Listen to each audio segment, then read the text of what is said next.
సమైక్యాంధ్రాన్ని కాంక్షిస్తూ పొట్టి శ్రీరాములు విగ్రహం వద్ద రిలే దీక్షలు కొనసాగుతూనే ఉన్నాయి. రాష్ట్రాన్ని సమైక్యంగా ఉంచాలని జేఏసీ నేతలు డిమాండ్ చేశారు. రాష్ట్ర విభజనను నిరసిస్తూ 110 రోజులుగా దీక్షలు కొనసాగుతూనే ఉన్నాయి. జేఏసీ నేతలు ఉద్యమానికి తాత్కాలికంగా విరామం ప్రకటించినా రిలే దీక్షలు మాత్రం కొనసాగుతూనే ఉన్నాయి. పలు సంఘాల ప్రతినిధులు దీక్షలు చేపడుతూనే ఉన్నారు. దీక్షలను ప్రారంభించిన జేఏసీ నేత శామ్యూల్ మాట్లాడుతూ కేంద్రం తన వైఖరిని మార్చుకోవాలని సూచించారు. తెలుగు జాతిని ముక్కలు చేయవద్దని కోరారు. రేపు శాసనసభలో బిల్లు వచ్చినప్పుడు సీఎంఆంధ్రలో 175 మంది కూడా సమైక్యంగా సమైక్య రాష్ట్రం కొనసాగింపు కొరకు తీర్మానం చేయాలి. తెలంగాణ తీర్మానాన్ని వీగిపోయే పరిస్థితిని ముఖ్యమైనటువంటి 3 రాజకీయ పార్టీలు కూడా సమైక్యంగా కావాలని మనంతా కూడా వాటిని కోరుకుంటున్నాం. అదేవిధంగా కేంద్రం చేసినటువంటి ఈ పొరపాటుని మరి ఒక్కసారి పునరాలోచన చేసి పులిచింతల ప్రాజెక్టును త్వరలో ప్రారంభించాలని చేసిన ప్రభుత్వ నిర్ణయాన్ని సిపిఐ వ్యతిరేకిస్తోంది. ప్రాజెక్టుని పూర్తి స్థాయిలో నిర్మించకుండా, నిర్వాసితుల సమస్యలు పరిష్కరించకుండా పులిచింతల ప్రాజెక్టుని ఎలా ప్రారంభిస్తారని సిపిఐ జిల్లా కార్యదర్శి ముప్పాళ్ల నాగేశ్వరరావు ప్రశ్నించారు. అధికారం పోతుందనే ఉద్దేశంతోనే హడావిడిగా ప్రాజెక్టుని ప్రారంభించాలని ప్రభుత్వం భావిస్తుందని విమర్శించారు. ఈ మేరకు మంగళవారం ప్రాజెక్టుని సందర్శించి సమస్యల పరిష్కారానికి త్వరలో ఆందోళనలు చేపడతామని ఆయన వెల్లడించారు.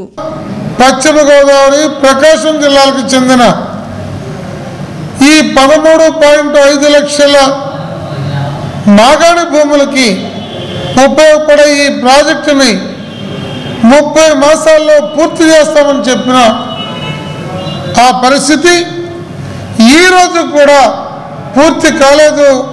నిన్న అక్టోబర్ 15వ తారీఖుకి 9 సంవత్సరాలు నిండినాయి. నేటి ముఖ్యమంత్రి మాత్రం హడావుడిగా ఈ నెలాఖరులో వీలైతే 30వ తారీఖున ప్రారంభోత్సవం చేయడానికి అనధికారపూర్వకంగా రహస్యంగా దాని ప్రారంభోత్సవానికి కావాల్సిన కార్యక్రమాలు కొనసాగిస్తున్నారు. పెరిగిన పనిభారానికి తగినట్టుగా వేతనాలను కూడా పెంచాలని అంగన్వాడీ వర్కర్లు డిమాండ్ చేస్తున్నారు. ఈ మేరకు సమస్యల పరిష్కారం కోరుతూ ఈరోజు కలెక్టరేట్ వద్ద ధర్నా నిర్వహించారు. అంగన్వాడీ వ్యవస్థను ప్రైవేటీకరణ చేసేందుకు ప్రభుత్వం ప్రయత్నిస్తోందని సిపిఎం జిల్లా కార్యదర్శి రమాదేవి ఆరోపించారు. సమస్యల పరిష్కారం కోరుతూ అంగన్వాడీ వర్కర్లు కలెక్టరేట్ వద్ద ధర్నా నిర్వహించారు.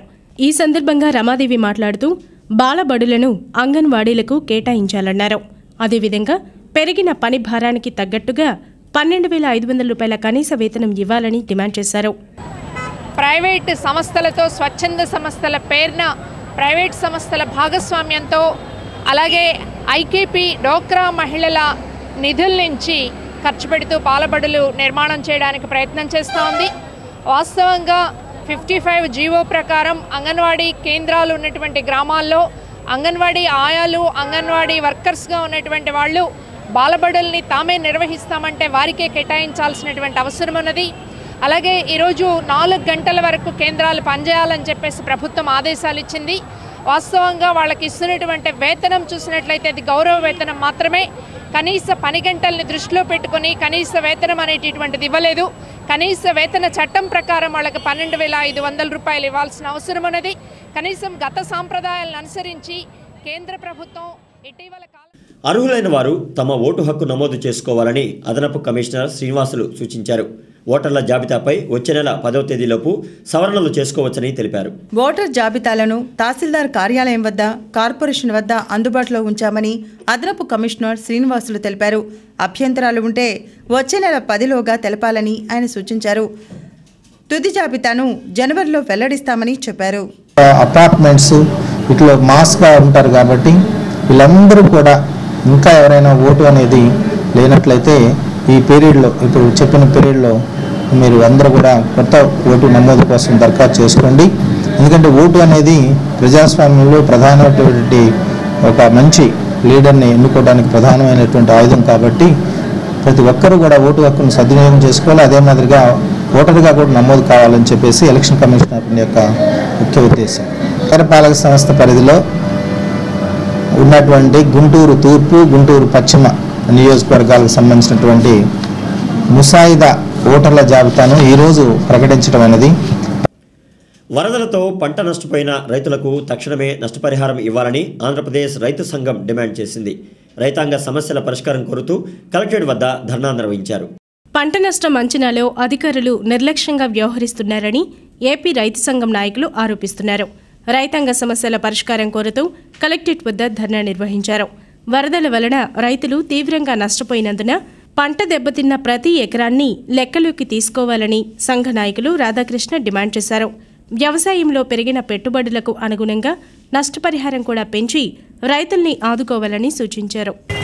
ఎన్యూమరేషన్ సందర్భంగా గుర్తించేటటువంటి క్రమంలో కౌలు రైతులను గుర్తిస్తామని చెప్పి తీరా నష్టపరిహారం చెల్లించడంలో ప్రభుత్వం తాత్సారం చేస్తూ ఉన్నది.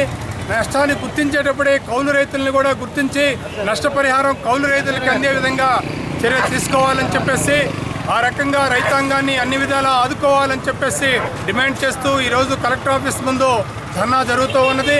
ప్రభుత్వం తుఫాను వల్ల ప్రకృతి వైపరీత్యాల వల్ల నష్టం జరిగినప్పుడు రైతాంగాన్ని ఆదుకోలేని పరిస్థితుల్లో అనేక మంది రైతులు ఆత్మహత్యలకు గురవుతూ ఉన్నారు. ఈ సంవత్సరం ఈ వరదల వల్ల నష్టపోయి సుమారు 15 మంది రైతులు ఇప్పటికే గుంటూరు జిల్లాలో ఆత్మహత్యలకు గురి అయ్యారు. కనుక ప్రభుత్వం వెంటనే నష్టపరిహారాన్ని పెంచాలని చెప్పేసి పెంచిన నష్టపరిహారాన్ని వెంటనే ఇవ్వాలని చెప్పేసి గత సంవత్సరం నీలం తుఫాను జడ్పీలో నిర్వహించిన ప్రజావాణి కార్యక్రమానికి ఫిర్యాదులు పెద్ద సంఖ్యలో అందాయి. జిల్లాలోని వివిధ ప్రాంతాల నుండి ఫోన్ ద్వారా అందిన ఫిర్యాదులను జేసీ వివేక్ యాదవ్ ఇతర అధికారులు స్వీకరించి పరిశీలించారు. ప్రజల సమస్యల్ని ఆలకించిన అధికారులు వెంటనే పరిష్కరిస్తామని హామీ ఇచ్చారు. ఇందులో భూముల సర్వేలు, పెన్షన్లు, డ్రైన్లు, రేషన్ కార్డులకు సంబంధించిన సమస్యలు ఎక్కువగా అందాయి. పార్టిషన్ డీడ్ అయిపోయిందా? అది stamped and registered partition deed అది ఉంటే ఈజీగా చేసుకోవచ్చు కదా. మ్యూటేషన్లో ప్రాబ్లం ఏముంది? మరి మ్యూటేషన్ అయిపోయిందా? ప్రొసీడింగ్ వచ్చిందా మీకు? మ్యూటేషన్ అయిపోయిందా? ప్రొసీడింగ్ కూడా వచ్చేసింది. పాస్బుక్ ఇవ్వడం లేదా?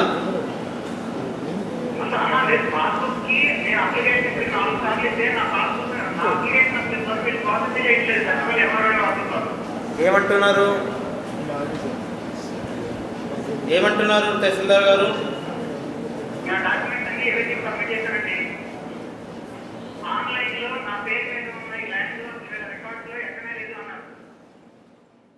ఎస్పీ కార్యాలయంలో నిర్వహించిన గ్రీవెన్స్ డేకు విశేష స్పందన వచ్చింది. Rural SP Satyanarayana, urban SP Gopinath బాధితుల నుండి ఫిర్యాదులు స్వీకరించారు. ఎస్పీ గ్రీవెన్స్లో భూ వివాదాలు, వ్యక్తిగత సమస్యల గురించి ఎక్కువగా ఫిర్యాదులు అందాయి. ఫిర్యాదులు స్వీకరించిన ఎస్పీలు తక్షణ పరిష్కారం కోసం సంబంధిత అధికారులకు ఆదేశాలు జారీ చేశారు. ఈ నెంబర్ ఏమో ఇది ఇక్కడ అనీఫ్ అని కానిస్టేబుల్ అని అతను పిడిగిరాల్లో చేస్తున్నాడు. నేను ఇక్కడ బ్యాంక్ అకౌంట్కి వెళ్ళి లాస్ట్ మూమెంట్లో నాకు తమ్ముడు నీ పని అయిపోయిందమ్మా 20,000 అకౌంట్లు వేయమన్నాడు సార్. నా దగ్గర అంత లేవు సార్, నా శాలరీ రాలేదు, 7,000 ఉన్నాయి సార్ అంటే నేను ఒక అకౌంట్ నెంబర్ చెబుతున్నాను చెప్పి ఆ నెంబర్ ఇచ్చాడు సార్. సరేలే అని ఆ నెంబర్ తర్వాత నేను బ్యాంక్కి వెళ్ళి ఎంక్వైరీ చేస్తే ఆ పేరు వేరే వాళ్ళది వస్తుంది సార్ అకౌంట్లో. అడ్రస్ పట్టుకొని దాచిపల్లి దగ్గర సిమెంట్ ఫ్యాక్టరీ దగ్గరికి వెళ్ళాను సార్. అక్కడ దాచిపల్లి ఎస్ఐ గారి దగ్గరికి వెళ్ళి అడిగితే అనీఫ్ అని అతను ఫోన్ చేశారు. చేస్తే అనీఫ్ అని ఆయన ఏమన్నాడంటే, అయ్యా సార్ గారండి నా కాడ కూడా 10,000 తీసుకెళ్ళిపోయాడండి, అతను ఎక్కడున్నాడు ప్రస్తుతం, అతను కానిస్టేబుల్ అన్నాడు సార్. అయితే అక్కడ గన్మెన్ అన్నాయండి, తమ్ముడు ఇది గుంటూరు వెళ్ళమ్మా నీకు అక్కడ. ఇప్పుడు మరొక షార్ట్ బ్రేక్.